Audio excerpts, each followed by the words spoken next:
Hello everyone, welcome to this channel. तो आज हम यहाँ पे लेके आए हैं फिर से दोबारा एनटीए अभ्यास ऐप में जो सिलेक्टेड क्वेश्चंस हैं जेईई मेन 2021 के लिए, जो बहुत ही ज्यादा इंपॉर्टेंट होने वाले हैं, वो यहाँ पे हम डिस्कस कर रहे हैं।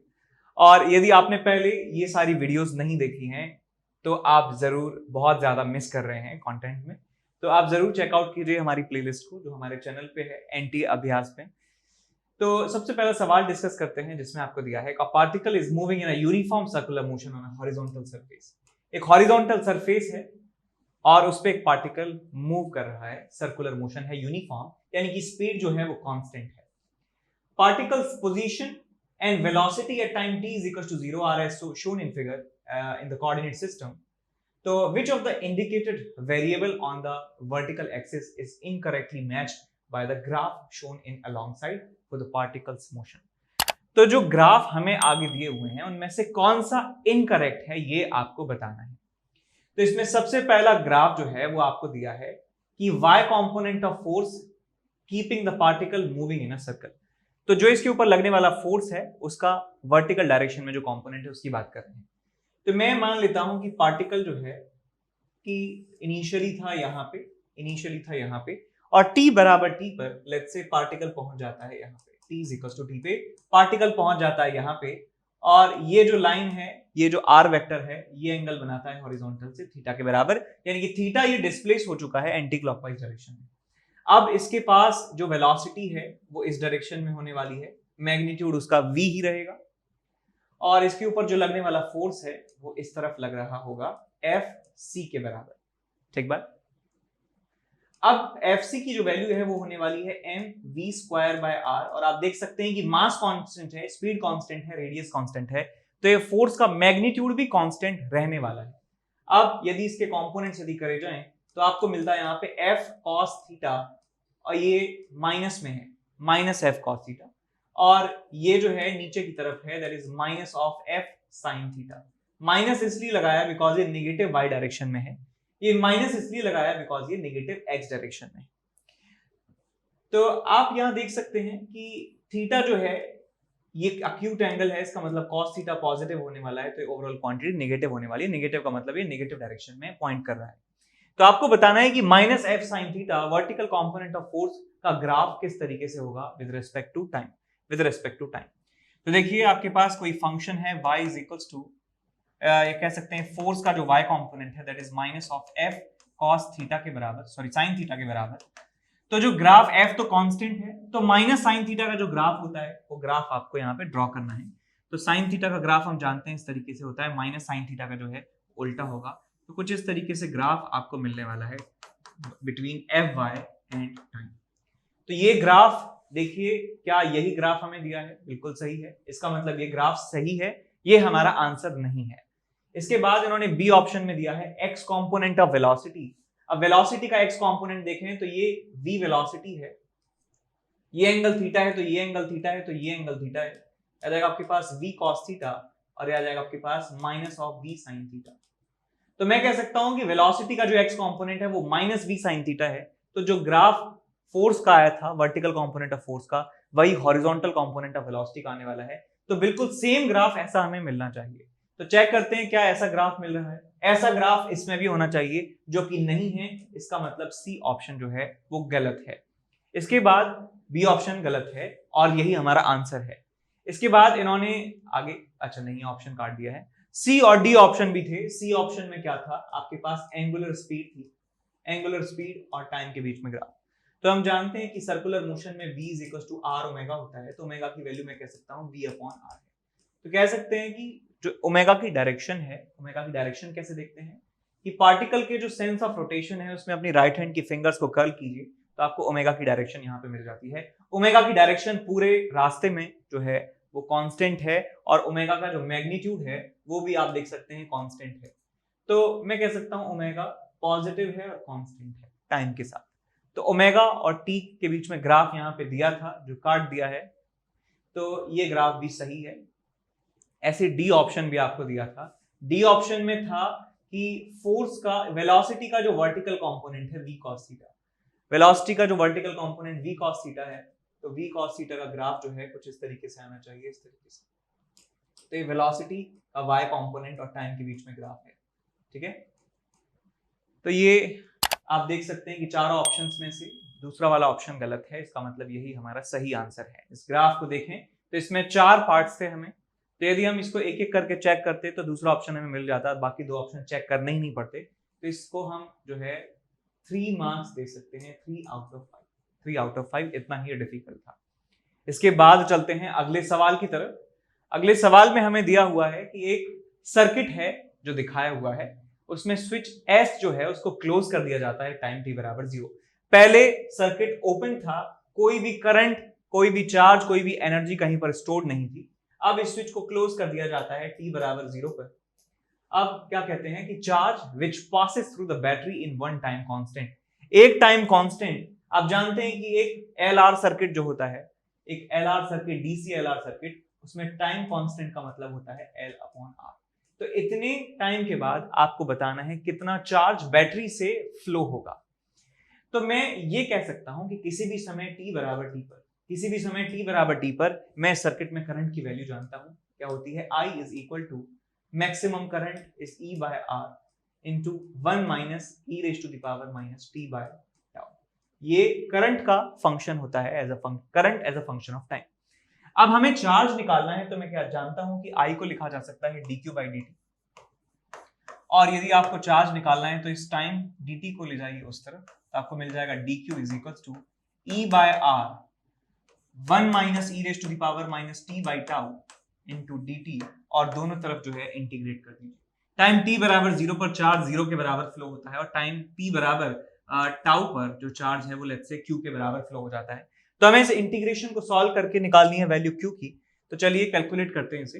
तो यहाँ पे मिलेगा आपको q इज इक्वल टू, इसको हमें इंटीग्रेट करना है तो आपको मिलेगा e upon r into t minus, और ये minus t upon tau minus 1 upon tau का रेसिप्रोकल करेंगे तो आपको मिलेगा minus tau minus minus plus, तो plus tau into e raise to the power minus t by tau, और यहाँ पे आपको लिमिट लगानी है 0 से लेके टाउ की, 0 से लेके टाउ की। तो आपको यहां मिलता है q is equal to e by r into tau plus tau into e raise to the power minus 1, ये आपको यहां मिलता है। So e tau by r, और अच्छा यहाँ पे हमने e बाय r को मल्टीप्लाई भी करना था, तो यहाँ पे e बाय r आपको मिलेगा, e बाय r यहाँ भी मिलेगा। सो e बाय r टाउ से e बाय r टाउ जो है कैंसिल आउट हो जाता है, तो आपको यहाँ पे मिल जाएगा बेटा कि चार्ज जो है that will be equal to e tau divided by r e raise to the power minus 1। तो e इसकी वैल्यू l अपॉन r रख सकते हैं, r square e raise to the power minus 1 को नीचे ले जा सकते हैं, तो ये चार्ज की वैल्यू आपको मिलने वाली है e l upon r square e, e l upon r square e, C option आपका यहाँ पे सही हो जाता है। तो इसमें एक फॉर्मूले का इस्तेमाल करना था, और आपको इसकी नॉलेज होनी चाहिए कि एक सीरीज LR सर्किट में current as a function of time क्या होता है। तो इसको आप कह सकते हैं कि ये एक 4 मार्क्स का सवाल है, 4 आउट ऑफ 5 इसे कह सकते हैं, क्योंकि यहाँ पे जो गलती होने के चांसेस कौन कौन से हैं। एक पॉइंट होता है गलती करने का ये कि इसका इंटीग्रेशन में बहुत सारे लोग गलती करते हैं, यहाँ पे माइनस प्लस की गलती कर देते हैं, एक गलती ये। दूसरा यहाँ पे गलती कर देते हैं इस एक्सप्रेशन को लिखने में, या तो इसको 1 माइनस की जगह e raise to the power minus t by tau लिख देते हैं। तो यहाँ पे 2 गलती के चांसेस थे, तो आई थिंक ये जस्टिफाई करता है कि 4 आउट ऑफ 5 डिफिकल्टी लेवल। इसके बाद चलते हैं अगले क्वेश्चन की तरफ, जिसमें आपको दिया है smallest division on the main scale of a given vernier caliper is 0.5 millimeter. Vernier scale has a 20 divisions and these coincides with 24 main scale division. The least count of vernier calipers is. तो vernier caliper की बात कर रहे हैं यहाँ पे, तो आपको स्मॉलेस्ट डिवीजन दिया है मेन स्केल पे, जो कितना है 0.5 मिलीमीटर, यानी 1 मेन स्केल की जो रीडिंग है, 1 मेन स्केल डिवीजन जो है वो 0.5 मिलीमीटर के बराबर है। Equation number 1। दूसरा हमें दिया है कि 25 वर्नियर स्केल के डिवीजन जो हैं कोइंसाइड हो रहे हैं 24 मेन स्केल के डिवीजन के। So 25 VSD is equals to 24 MSD। तो यहां से आपको 1 VSD की वैल्यू मिल जाती है, दैट इज 24 अपॉन 25 MSD। और इसको ऐसे लिख सकते हैं आपकी 24 बाय 25 इंटू 1 MSD, यही तो लिखा है। अब 1 MSD की वैल्यू कितनी है 0.5 मिलीमीटर, तो मैं 1 VSD की जो वैल्यू है 1 VSD इसको लिख सकता हूं 24/25 इंटू 1/2 mm। ये आपको यहाँ पे वैल्यू मिल जाती है 1 VSD की। और हमें फाइनली निकालना क्या है, least count of the vernier caliper is, least count आपको निकालना है LC। तो लीस्ट काउंट होता है 1 MSD minus of 1 VSD। So 1 MSD जो है वो कितना है 0.5 mm, 0.5 mm माइनस 1 VSD की जो वैल्यू है कितनी है 24/50। सो mm में है सब कुछ, तो आप इसे सॉल्व कर सकते हैं। इट्स 1/2 माइनस 24/50, तो 25 से मल्टीप्लाई कर दीजिए 25/50 minus 24/50 is equal to 1/50 millimetre. तो आपको ये मिल जाता है 0.02 100 मिलीमीटर। ठीक है, तो ये आपको आंसर मिल जाएगा। तो सेंटीमीटर में यदि आपसे पूछा जाए तो एक और जीरो लगा देंगे, तो इसको सेंटीमीटर में लिखा जा सकता है 0.002 सेंटीमीटर। तो हमारा आंसर जो है बी सही हो जाता है। ठीक है, तो इस सवाल में ज्यादा कुछ था नहीं, बस हमें वर्नियर कैलिपर की नॉलेज होनी चाहिए। ठीक, और यदि आप देखना चाहते हैं कि एक वर्नियर कैलिपर के ऊपर एक कॉन्सेप्ट वीडियो, तो जरूर कमेंट करके बताइए कि आप ये वीडियो देखना चाहते हैं या नहीं। तो आप कहेंगे तो हम वर्नियर कैलिपर पे एक वीडियो बना सकते हैं। तो इस सवाल को दिया जाएगा, बिकॉज ये सारा मेथड जो है बहुत ही स्टैंडर्ड है, सो इसे 3 आउट ऑफ 5 आप रेट कर सकते हैं, 3 आउट ऑफ 5। ठीक, तो इसके बाद चलते हैं अगले सवाल की तरफ। अगला सवाल हमारे पास है, if the radius of the earth were to shrink by 1%, its mass remaining the same, the acceleration due to gravity on the earth's surface would। तो अर्थ की सरफेस पे जो है हम ग्रेविटी का इफेक्ट देखना चाहते हैं। तो हम जानते हैं कि acceleration due to gravity at the surface is equal to gm divided by capital R square. तो आप देखिए बेटा, हम मास को रख रहे हैं कांस्टेंट, g को रख रहे हैं कांस्टेंट, लेकिन रेडियस को क्या कर रहे हैं, कम कर रहे हैं। तो इस स्मॉल g की वैल्यू पे क्या इफेक्ट पड़ेगा, ये कांस्टेंट अपॉन डिनोमिनेटर है, डिनोमिनेटर को डिक्रीज करेंगे तो ये वाली क्वांटिटी जो है इंक्रीज होनी चाहिए। तो हमारा आंसर जो है वो पहली बात तो इंक्रीज आएगा। ठीक, अब ये वाला ऑप्शन गलत है और ये वाला ऑप्शन गलत है, और ये वाले के बारे में अभी हम कह नहीं सकते हैं। वैसे घटना चाहिए, बढ़ना चाहिए वैसे तो सी ऑप्शन तो वैसे ही सही हो गया। अब ये एग्जैक्ट वैल्यू भी निकाल लेते हैं कि कैसे होगा। तो मैं एक बात जानता हूं कि जब भी एरर 10% से कम है किसी क्वांटिटी में, अब हमें कैसे पता सर, देखिए बेटा, एरर का मतलब जो चेंज है परसेंटेज चेंज, यहाँ 1% के बराबर है। Of course it's very much less than 10%, तो हम इसमें फॉर्मूला लगा सकते हैं डिफरेंशिएशन वाला। तो मैं यहाँ लिखूंगा, इस दोनों तरफ आप ln ले लीजिए, ln g is equals to ln of gm plus minus of 2 ln r, differentiate कर दीजिए इसको, डेल्टा g या dg बाई जी इंटू 100, और यहाँ पे आ जाएगा आपके पास 2 टाइम्स, ये तो कांस्टेंट है, इसका डिफरेंशिएशन 0 हो जाएगा, 2 times dr by r into 100। तो ये आपको मिल जाएगा 2 into dr by r into 100, यानी percentage change in the radius of the earth which is 1%। तो आपको मिल जाएगा percentage change in gravitational acceleration is 2%। तो 2% से इंक्रीज हो जाती है g की वैल्यू।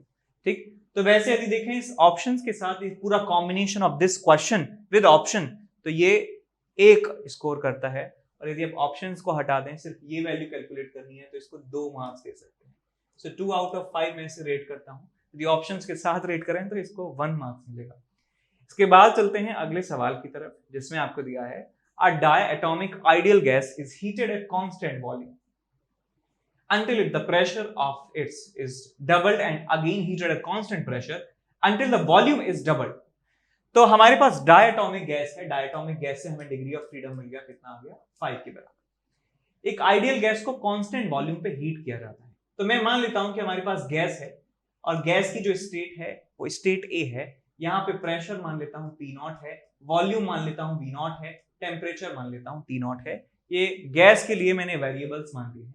इसको कांस्टेंट वॉल्यूम पर हम हीट कर रहे हैं, वॉल्यूम जो है कांस्टेंट है। तो मैं कह सकता हूं कि इस फाइनल स्टेज में वॉल्यूम जो है कांस्टेंट रहेगा। क्वेश्चन में कहा है कि प्रेशर डबल हो जाता है, तो प्रेशर अब हो जाएगा यहाँ पे 2P0, और टेम्परेचर के बारे में तो सर पता ही नहीं है मुझे, लेकिन टेम्परेचर आप आइडियल गैस इक्वेशन से निकाल सकते हैं यदि किसी प्रोसेस में वॉल्यूम कांस्टेंट होता है। किसी प्रोसेस में वॉल्यूम कांस्टेंट है तो प्रेशर प्रोपोर्शनल टू टेम्परेचर कह सकते हैं। प्रेशर यदि डबल हो गया है तो टेम्परेचर भी डबल हो जाएगा। तो टेम्परेचर भी यहां लिख सकता हूं मैं, कितना हो गया, 2T0 के बराबर। ठीक है। अब देखिए इन्होंने कहा है कि it is again heated at constant pressure until the volume is doubled. अब यहाँ पे रुके नहीं है, अभी और हीट करते गए हैं और यहाँ पे प्रेशर जो है वो कांस्टेंट है। प्रेशर कांस्टेंट, प्रेशर कांस्टेंट यानी कि यहाँ का जो प्रेशर था 2P0, यहाँ का भी प्रेशर कितना होगा 2P0। अब वॉल्यूम की बात करें, वॉल्यूम ऑफ कोर्स चेंज हुआ होगा, वॉल्यूम चेंज हुआ होगा, राइट। वॉल्यूम क्या कहा है इन्होंने, वॉल्यूम डबल कर दिया है। अच्छा, वॉल्यूम भी दिया है इन्होंने, डबल कर दिया है 2V0 के बराबर। तो बताइए टेम्परेचर के साथ क्या होगा। हम जानते हैं कि जब वॉल्यूम डबल कर, प्रेशर कांस्टेंट है किसी प्रोसेस का, तो वॉल्यूम टेम्परेचर के प्रोपोर्शनल होता है। वॉल्यूम को डबल किया है अपनी इनिशियल वैल्यू का, तो टेम्परेचर भी अपनी इनिशियल वैल्यू का डबल हो जाएगा। तो यहाँ पे वॉल्यूम को V0 से 2V0 कर दिया है, तो प्रेशर भी 2T0 से हो जाएगा डबल, यानी कि 4T0 के बराबर। अब हमसे पूछा गया है कि एवरेज मोलर हीट कैपेसिटी बतानी है इस पूरे प्रोसेस की कितनी होगी, यानी कि एक मोल के लिए जो हीट कैपेसिटी है यहां से लेके यहां तक की आपको बतानी है एवरेज कितनी होगी। तो मैं इक्विवेलेंट मोलर हीट कैपेसिटी निकालना चाहता हूं। उसका मतलब क्या है कि यदि मैं इन प्रोसेस में, ये प्रोसेस में 2 स्टेप्स इन्वॉल्व हैं, मैं चाहता हूं कि इस प्रोसेस को एक ही स्टेप में कंप्लीट करना है, एक ही स्टेप में कंप्लीट करना है। मैं डायरेक्ट ए से ले जाना चाहता हूं सी प्रोसेस में, और यहाँ पे प्रेशर P0, V0 और T0 से ले जाना चाहता हूं 2P0, 2V0 और 2T0 में। तो यहाँ पे जो इक्विवेलेंट मोलर हीट कैपेसिटी है वो हमें कैलकुलेट करनी है। तो मैं कह सकता हूं यहां से यहां तक जो हीट जो लगी है वही यहां से यहां और यहां से यहां हीट लगी है। तो मैं हीट यदि दोनों प्रोसेस इसमें बराबर कर देता हूं, ये हमारे पास एक्चुअल प्रोसेस है, एक हाइपोथेटिकल प्रोसेस है, तो मैं हीट बराबर हीट कर देता हूं। तो यदि मैं इसमें हीट निकालना चाहूं तो क्या लिखूंगा, नंबर ऑफ मोल्स कितने हैं 1, n into C into delta T, initial temperature final temperature, ये 4T0 है, तो final temperature minus initial temperature करेंगे तो आपको मिलेगा 3T0 के बराबर, is equal to total heat इस पूरी प्रोसेस में। ये प्रोसेस वॉल्यूम कांस्टेंट वाली है, यानी कि कांस्टेंट वॉल्यूम पे हीट कैपेसिटी की वैल्यू होती है CV के बराबर। तो यहाँ पे मैं फॉर्मूला लिखूंगा n CV delta T, n की वैल्यू है 1, CV की वैल्यू है F/2R, 5/2 into R into delta T, 2T0 minus T0 which is T0, plus यहां से यहां जो प्रोसेस है उसमें प्रेशर कांस्टेंट है। प्रेशर जब कांस्टेंट होता है किसी प्रोसेस में तो हीट कैपेसिटी की वैल्यू होती है CP के बराबर, और CP की वैल्यू आइडियल गैस के लिए 1 प्लस F/2 इंटू R के बराबर होती है। सो 5/2 प्लस 1 कितना हो गया, 7/2, 1 into 7/2 into R into temperature में चेंज कितना है आपके पास 2T0 के बराबर। अब आपको इसे सॉल्व करना है, तो यहाँ देखिए T0 T0 T0 यहाँ से कैंसिल आउट हो जाएगा, 2 से 2 कैंसिल आउट हो जाएगा, और आपको यहाँ पे मिलेगा 3 times C equivalent is equal to 5/2R, और यहाँ मिलेगा आपको 7R, तो ये 19/2 इंटू R। तो यहाँ से आपको मिल जाएगा C equivalent is equal to 19R divided by 6। ये आपका आंसर हमें मिल जाता है कि एक इक्विवेलेंट इस प्रोसेस के लिए जो इक्विवेलेंट हीट कैपेसिटी है, molar heat capacity, that is equal to 19R/6। तो ये बहुत ही जेनेरिक टाइप का क्वेश्चन है जो हर कोचिंग के मॉड्यूल में होता है, ठीक। और वैसे इक्विवेलेंट का मतलब यदि आपको पता है तो आप इसे निकाल सकते हैं बिना किसी प्रॉब्लम के। तो 3 आउट ऑफ 5 इसे दिया जा सकता है, 3 आउट ऑफ 5, ठीक। ये रेटिंग जो है सब्जेक्टिव है, अलग अलग पर्सन के लिए रेटिंग अलग अलग तरीके से डिफर कर सकती है, लेकिन best of my skills and knowledge मैं रेटिंग दे रहा हूँ, ठीक। इसके बाद चलते हैं अगले सवाल की तरफ, जिसमें आपको दिया है कि half life of a radio active isotope X is 50 years. एक रेडियो एक्टिव आइसोटोप है जिसकी हाफ लाइफ 50 साल है। It decays to another element Y which is stable. The two elements X and Y were found to be in the ratio of 1:15 in a sample of a given rock. The age of the rock was estimated to be, कितनी उसकी as होने वाली है। तो यहाँ पे मैं reaction लिख देता हूँ, X जो है वो कन्वर्ट हो जाता है Y में, T बराबर 0 पे जो X की वैल्यू है मैं मान लेता हूँ N0 के बराबर है, और इनिशियली जो Y है 0 के बराबर है। बाद में हम जब देखते हैं T बराबर T पर, तो X की जो वैल्यू है वो हो जाती है N0 माइनस X।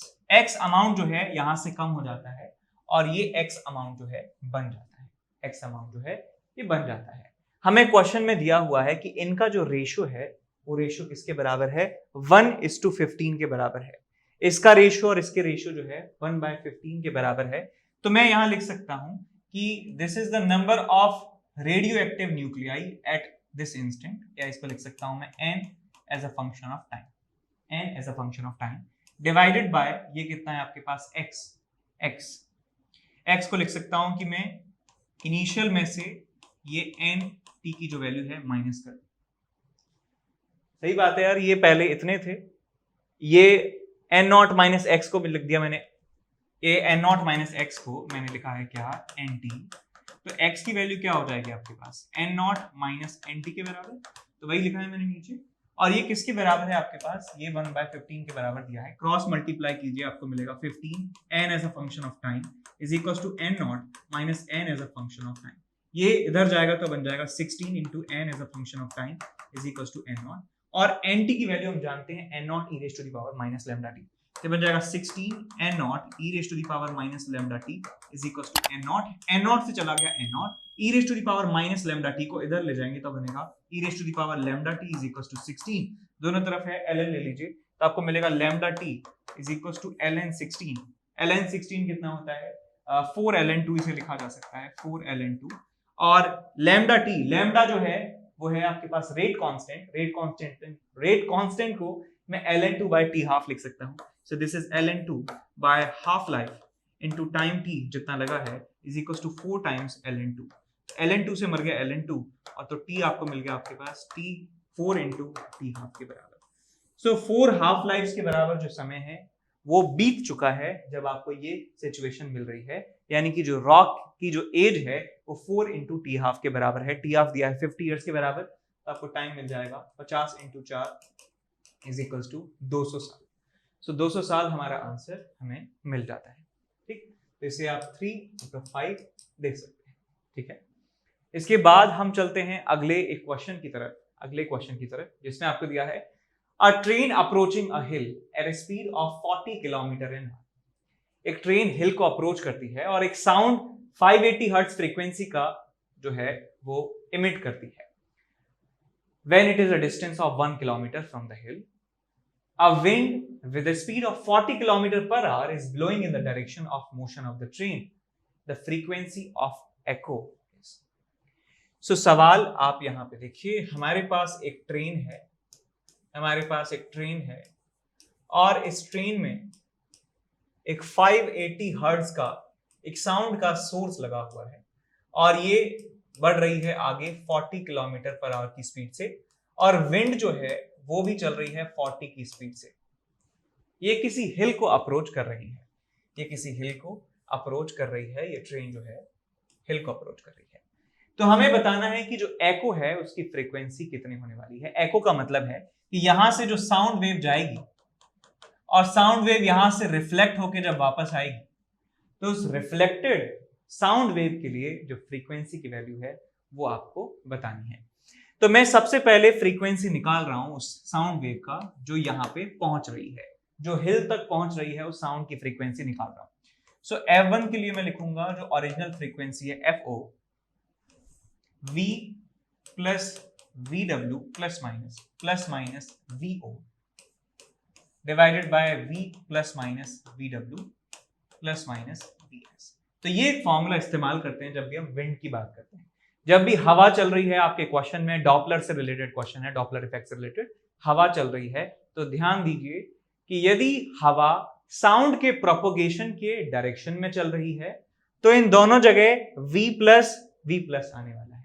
देखिए साउंड वेव जा रही है लेफ्ट से राइट की तरफ और हवा की दिशा में चल रही है, हवा का रुख जहां है वहां चल रही है ये साउंड वेव। शायरी बन सकती है इस पे। तो हम यहां पे V प्लस VW लिखेंगे, V प्लस VW ऊपर लिखेंगे और नीचे भी V प्लस VW लिखने वाले हैं। ठीक, ये हमेशा याद रखना। यदि मान लीजिए हो सकता है कि किसी केस में साउंड वेव ऐसे जा रही है और हवा चल रही है ऐसे, तो हम ऊपर और नीचे V माइनस VW लिखेंगे। ठीक है, अब जब इस वेव की बात कर रहे हैं जो यहां से यहां पहुंच रही है, उसके लिए ऑब्जर्वर सोर्स ये है और ऑब्जर्वर ये है। ऑब्जर्वर की वेलोसिटी है 0 और सोर्स इसके पास जा रहा है, तो यहाँ पे आएगा माइनस, और वीएस कितना है, वीएस की वैल्यू 40 के बराबर दी है। तो ये सारी वैल्यूज जो है पुट कर देते हैं, तो आपको मिल जाएगा F1 is equal to F0 which is 580, ये 1200 है, ये 40 है, ये 0 है। सो 1240 ऊपर आ गया, नीचे आएगा 1200 प्लस 40, 1240 माइनस 40, 1200। तो ये हर्ट्ज में आपको फ्रीक्वेंसी मिल जाती है। ये फ्रीक्वेंसी जो हिल के पास पहुंची है, अब फ्रीक्वेंसी हिल के पास पहुंच के वहां से रिफ्लेक्ट होती है, और रिफ्लेक्ट होने के बाद वो इसके कानों में पहुंच जाती है। तो मैं मान लेता हूं कि जो फ्रीक्वेंसी यहां से पहुंच रही है उसकी वैल्यू जो है F2 के बराबर है। F2 मुझे कैलकुलेट करना है, तो मैं F2 की वैल्यू लिख सकता हूं। F2 इज इक्वल टू जो फ्रीक्वेंसी वहां से आ रही है F1, V plus minus VW plus minus VO divided by V plus minus VW plus minus VS। तो ये मैं स्टैंडर्ड फॉर्मूला यहाँ पे इस्तेमाल कर रहा हूँ। जो सोर्स है इस साउंड वेव का वो है हिल।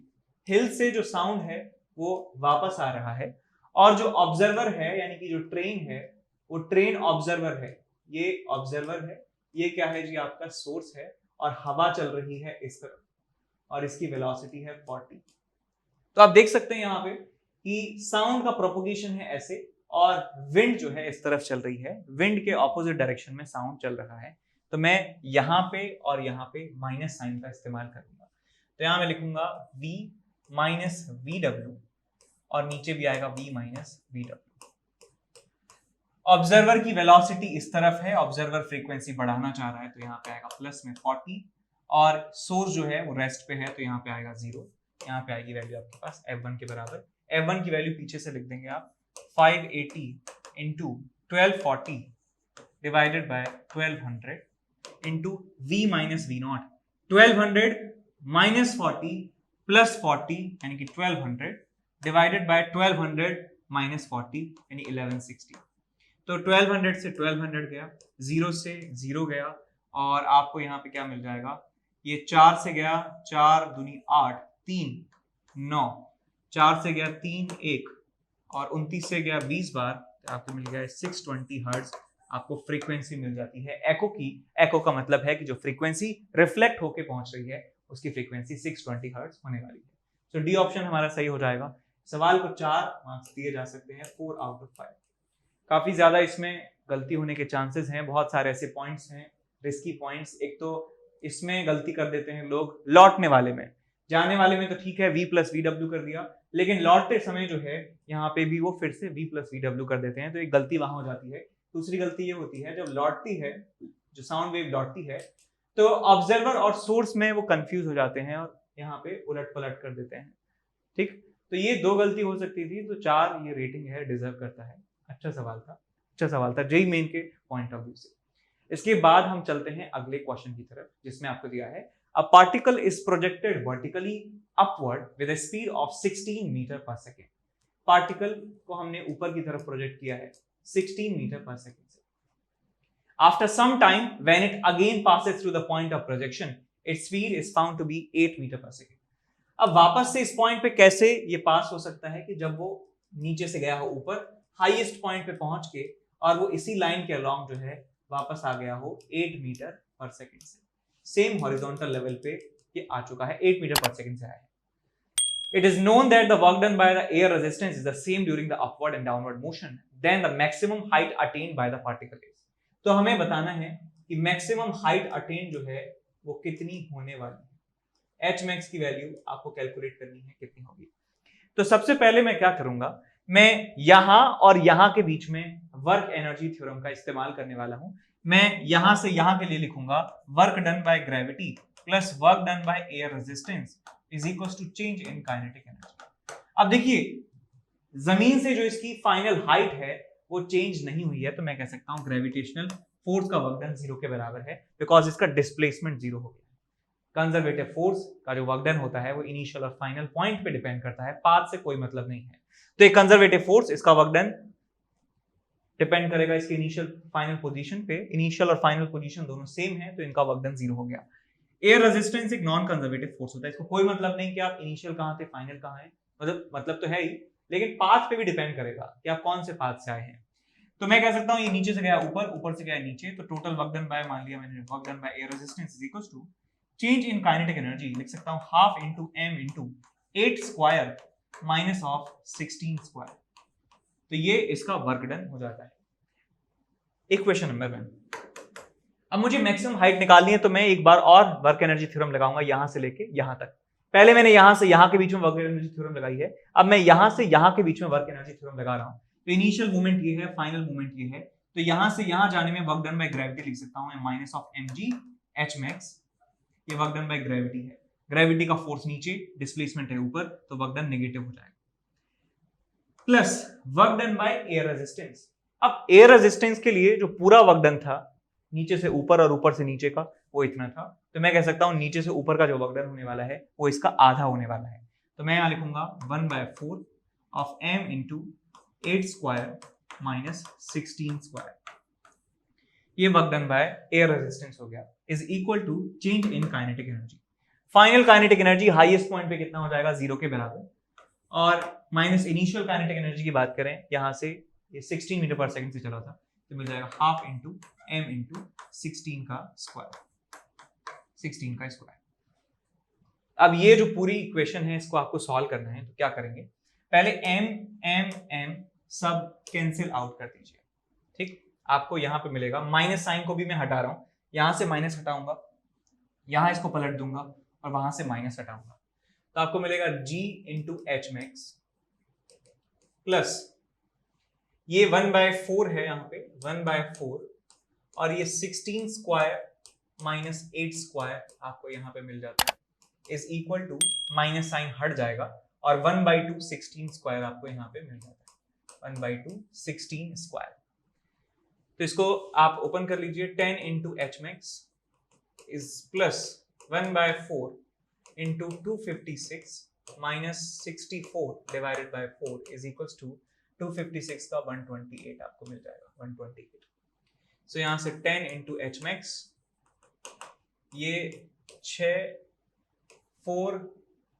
4 से 16 बार गया, और ये इधर जाएगा तो ये 64 बन जाएगा, ये इधर जाएगा तो ये 80 बन जाएगा। तो एच मैक्स की वैल्यू आपको मिल जाती है 8 मीटर के बराबर। सो 8 मीटर मैक्सिमम हाइट तक ये जा सकता है। आंसर हमारा आ जाएगा ए वाला ऑप्शन, ठीक है। तो इसको आप दे सकते हैं आराम से, इसमें कोई गलती करने के तो चांसेस है नहीं ज्यादा। यदि आप ज्यादा सोच लेंगे कि इसका जो एयर रेजिस्टेंस का फोर्स है वो वेलोसिटी के प्रोपोर्शनल है, तो आप गलत कर सकते हैं। ज्यादा दिमाग लगाने पे गलती हो सकती है, लेकिन यदि इसमें दिमाग पूरा नहीं लगाएं, नॉर्मल यदि जैसा कहा है वैसा ही कर दें, तो इसमें ज्यादा कोई मुश्किल है नहीं। सो 3 आउट ऑफ 5 इसे रेट किया जा सकता है, ठीक है। इसके बाद हम चलते हैं अगले सवाल की तरफ, number 23। A cylindrical cavity of diameter A exists inside a cylinder of diameter 2A। ठीक, तो हमारे पास एक सिलेंडर है, और सिलेंडर को जो है उसका क्रॉस सेक्शन एरिया है वो आपको दिखाया हुआ है, और इसमें एक कैविटी है जिसका डायमीटर A के बराबर है, और सिलेंडर का खुद का डायमीटर जो है 2A के बराबर है। इसमें दिया हुआ है कि सिलेंडर और कैविटी दोनों इंफिनिटी लॉन्ग है, और uniform current density J flow होती है अलोंग द लेंथ। यानी कि जो करंट है इस तरीके से अंदर या बाहर मान सकते हैं कि इस तरीके से करंट जो है वो लेंथ के अलोंग फ्लो हो रहा है। ऑफ कोर्स ये कैविटी है, कैविटी में तो कोई मटेरियल ही नहीं है, तो कैविटी में करंट नहीं होगा, लेकिन जो बचा हुआ पार्ट है हमारा उसमें करंट ऐसे होने वाला है। मैंने मान लिया अंदर की तरफ, या बाहर की तरफ भी मान सकते हैं, doesn't matter. If the magnitude of magnetic field at point P is given by this, then find the value of n। तो हमें क्या करना है, अल्टीमेटली पॉइंट P पर नेट मैग्नेटिक फील्ड निकालना है इस पार्ट के द्वारा, ठीक। तो हम यहां पे इस्तेमाल करेंगे प्रिंसिपल ऑफ सुपरपोजिशन। तो मैं इस शेप को दोबारा बना रहा हूं, तो मैं ये कह सकता हूं कि यदि ये आपके पास जो क्वेश्चन में दिया है शेप इस तरीके से है, यहां इस रीजन में करंट फ्लो हो रहा है विद करंट डेंसिटी J। इसमें यदि जोड़ दिया जाए ये छोटा सा सेक्शन, ये छोटा सा सेक्शन, जितना ये कैविटी को हमने कट किया है उतना ही यहां पे मैं ऐड कर दूं इस शेप में, तो हमें क्या मिल जाएगा, हमें मिल जाता है कि एक कंप्लीट सिलेंडर आपको यहाँ पे मिलने वाला है, कंप्लीट सिलेंडर आपको यहाँ पे मिल जाएगा। ठीक, तो ये आपको समझ में आ गया कि इसमें मैं इसको जोड़ देता हूं फिजिकली तो हमारे पास ये बन जाएगा। इसे ही प्रिंसिपल ऑफ सुपरपोजिशन कहा जाता है। इसका मतलब इस शेप की वजह से P पॉइंट पर जो मैग्नेटिक फील्ड है B1, लेट्स से, इस शेप की वजह से पॉइंट P पर जो मैग्नेटिक फील्ड है लेट्स से B2, और वो होने वाला है इस शेप की वजह से पॉइंट P पर मैग्नेटिक फील्ड B3। तो ये कंडीशन आप यहां पे ला सकते हैं, इसे प्रिंसिपल ऑफ सुपरपोजिशन कहते हैं। ये कोई लॉजिकल नेसेसिटी नहीं है, ये एक्सपेरिमेंटल रिजल्ट है। ठीक है, इसलिए हम बहुत सारे क्वेश्चंस कर पाते हैं। So be thankful to this principle of superposition, it's very very great. तो इसकी वजह से यहां पे तो मैं निकाल नहीं सकता हूं बिकॉज मैं इतना ज्ञानी नहीं हूं। अब इसकी वजह से मैं यहां पर मैग्नेटिक फील्ड निकाल सकता हूं कैसे, तो मैं एक एम्पीरियंस लूप जो है वो मैं यहां पे ड्रॉ करने वाला हूं, एम्पीरियंस लूप, और इस सेंटर से ये जो डिस्टेंस है ये कितनी दे रखी है आपके पास, देख लीजिए यहाँ पे, ये यहां से यहां तक की डिस्टेंस a/2 है, और यहां से यहां तक की जो डिस्टेंस a के बराबर है, तो a + a/2 इज 3a/2। तो मैं कह सकता हूं कि ये डिस्टेंस 3a/2 है। तो मैं इस सिमेट्री की वजह से, यहाँ पे करंट का डिस्ट्रीब्यूशन सिमेट्रिक है, तो मैं कह सकता हूं कि इस सेंटर से हर एक पॉइंट की जो दूरी है वो एक समान है, और ये आपके पास एक स्फेरिकल सिमेट्री है। तो हर एक पॉइंट पे जो मैग्नेटिक फील्ड होगा वो इस तरीके से होने वाला है, इस तरीके से टेंजेंशियल डायरेक्शन में मैग्नेटिक फील्ड होगा, और हर जगह मैग्नेटिक फील्ड का जो मैग्नीट्यूड है वो कांस्टेंट रहने वाला है। तो मैं इस b को कैलकुलेट करूंगा कैसे, मैं एम्पियर्स लॉ जो है इस्तेमाल करने वाला हूं, integral b dl is equal to mu not into I. तो यहां लिखूंगा मैं b2 into 2 pi 3a/2 is equal to mu not into I को कैसे लिख सकता हूं, current density into area, current density into area, current density is J, area कितना है πa²/4 के बराबर। ठीक, कि इतना करंट इस एम्पीरियंस लूप को क्रॉस कर रहा है, ये इस करंट का मतलब है, इज इक्वल टू B3 में लिखने वाला हूं। अच्छा ये लिख लीजिए इसको, ये this is B1 vector plus, यहां से B निकालेंगे अभी, और B3 की बात यदि करें तो B3 के लिए भी हम एम्पियर्स लॉ जो है इस्तेमाल कर सकते हैं, कि मैं यहां से A रेडियस का एक एम्पियर्स लूप में मानने वाला हूं, और यहां पे कह सकता हूं कि करंट का डिस्ट्रीब्यूशन सिमेट्रिक होने की वजह से, सेंटर से दूरी समान होने की वजह से, कि जो मैग्नेटिक फील्ड है वो टेंजेंशियल होने वाला है। तो मैं यहाँ पे भी लगा सकता हूँ एम्पियर्स लॉ, तो लिखूंगा यहाँ पे B3 into 2 pi A is equal to mu not into I, current को लिख सकता हूँ current density into area, current density is J, और एरिया कितना है आपके पास πa², पाई इंटू a²। तो आप देख सकते हैं यहाँ पे कि यहाँ पे जो मैग्नेटिक फील्ड है, सिर्फ मैग्नीट्यूड पूछा है ना, तो ये ऊपर की तरफ है, यहाँ से भी ऊपर की तरफ है ना, दोनों सेम डायरेक्शन में है। तो आप यहाँ लिखिए B1 प्लस, यहाँ से B2 में लिखूंगा म्यू नॉट J πa²/4, और यहाँ आ जाएगा 2 pi into 3a/2 is equal to, यहाँ से आप B3 की वैल्यू लिखेंगे which is mu not J πa² divided by 2 pi a। अब हमें सॉल्व करना है और B1 की जो वैल्यू है कैलकुलेट करनी है, तो जो कट सकता है उसे काट दीजिए। तो पाई से पाई गया, 2 से 2 गया, a से a गया। ठीक, बहुत गलतियां होती हैं ऐसे करने में, है ना, तो ध्यान से करना। पाई से पाई गया, a से a गया, तो यहां से आपको मिलने वाला है B1 plus mu not J a divided by, नीचे है आपके पास 12 is equal to mu not J a/2। So 1/2 minus 1/12 आपको करना है, क्या आ जाएगा आपके पास B1 is equal to 1/2 minus 1/12, तो यहाँ आ जाएगा आपके पास म्यू नॉट J a के बराबर। तो मैं ऐसे फ्रैक्शंस को सब्ट्रैक्ट कैसे करता हूँ कि मैं इनका जो डिनोमिनेटर है वो इक्वल कर लेता हूँ। तो मैं इसको 6 से मल्टीप्लाई डिवाइड कर दूं तो ये बन जाएगा 6/12, और 6/12 माइनस 1/12 6/12 माइनस 1/12 यानी 5/12 5/12। So it's B1 is equal to 5/12 into mu not J into A, आपको आंसर मिल जाता है। सो हमें आंसर इस तरह से दिया है n/12 म्यू नॉट AJ, तो ये आपको n की वैल्यू मिल जाती है 5 के बराबर, n की वैल्यू मिल जाएगी 5 के बराबर। तो अच्छा सवाल था, से आप कह सकते हैं कि ये टाइम टेकिंग भी है और इसमें काफी गलती की संभावनाएं भी थी और इंटीग्रेशन भी आपको करना पड़ा। सो 5 आउट ऑफ 5 इसे दिया जाता है। ठीक है, इसके बाद हम चलते हैं अगले क्वेश्चन की तरफ। अगला क्वेश्चन है ये, two balls A and B are projected from the same position with horizontal velocity 20 meter per second and 5 meter per second as shown in figure. The separation between these two bodies at the moment their velocity becomes perpendicular to each other is x meter. The value of x is. तो एक ऐसा instant आता है, देखिए ये इसको horizontally project किया गया है, तो इसका पाथ जो है इस तरीके से होगा पैराबोलिक, इसका जो पाथ है ये भी पैराबोलिक होगा। तो एक ऐसा इंस्टेंट आता है जब इसकी वेलोसिटी जो है और इसकी वेलोसिटी जो है आपस में परपेंडिकुलर हो जाती है, आपस में परपेंडिकुलर हो जाती है। तो उस इंस्टेंट पे आपको बताना है कि उस इंस्टेंट पे इसकी और इसके बीच का जो हॉरिजॉन्टल डिस्टेंस है, सेपरेशन है, वो कितना होगा। ठीक है, अब आप यहां पे लिख सकते हैं कि पार्टिकल नंबर 1 जो है, मैं मान लेता हूं राइट वाला है, इसकी स्पीड है 20 मीटर पर सेकेंड। तो इसके पास एक्सेलरेशन हॉरिजॉन्टल डायरेक्शन में है 0 और वर्टिकल डायरेक्शन में इसके पास एक्सेलरेशन है -g के बराबर। इसके पास वेलोसिटी x डायरेक्शन में है 20 और y डायरेक्शन में कोई भी वेलोसिटी नहीं है।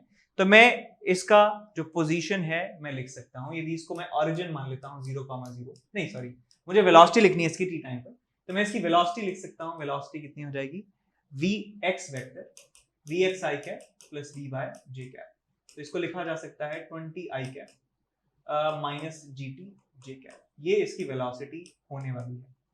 सिमिलरली मैं यहाँ पे कहूँ कि आपके पास ये दूसरा पार्टिकल है 2 जिसकी वेलोसिटी है 5 मीटर पर सेकेंड। सिमिलरली सारे जो एक्सेलरेशन है वो सेम है, एक्सेलरेशन x डायरेक्शन में 0 है, इस डायरेक्शन में कोई एक्सेलरेशन नहीं है, लेकिन वर्टिकल डायरेक्शन में -g के बराबर एक्सेलरेशन है और इधर इसकी वेलोसिटी है -5 इनिशियल और वर्टिकल डायरेक्शन में वेलोसिटी है 0। तो मैं v2 वेक्टर लिख सकता हूँ। इनिशियल वेलोसिटी, इसका जो वेलोसिटी है t टाइम पे, that will B -5i cap और -gt j कैप। तो अब ये दोनों वेलोसिटीज परपेंडिकुलर होंगी। परपेंडिकुलर होने का मतलब है कि इन दोनों का जो डॉट प्रोडक्ट है उस समय 0 होगा। तो t टाइम पे वेलोसिटी ये है, t टाइम पे वेलोसिटी ये, दोनों परपेंडिकुलर होने का मतलब दोनों का डॉट प्रोडक्ट उस समय 0 के बराबर होगा। तो इनका डॉट प्रोडक्ट आप 0 कर दीजिए। डॉट प्रोडक्ट कैसे लेते हैं कि i कैप का मल्टीप्लिकेशन करते हैं। सो -5 × 20 और प्लस g² t² लिख सकता हूं इज इक्वल टू 0।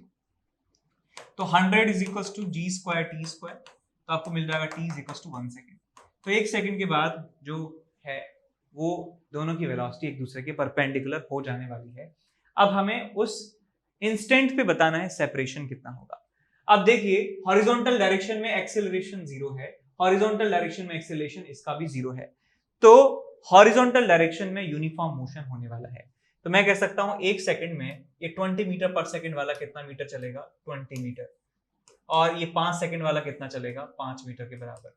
तो मैं कह सकता हूं दूसरे नंबर का पार्टिकल हॉरिजॉन्टली कहीं यहाँ होगा और ये पहला नंबर का पार्टिकल यहाँ होगा। इनके बीच का सेपरेशन आप निकालना चाहें तो 5 और 20 को जोड़ सकते हैं, 25 मीटर। तो हमारा आंसर आ जाता है 25 मीटर। आंसर 25 आ जाता है।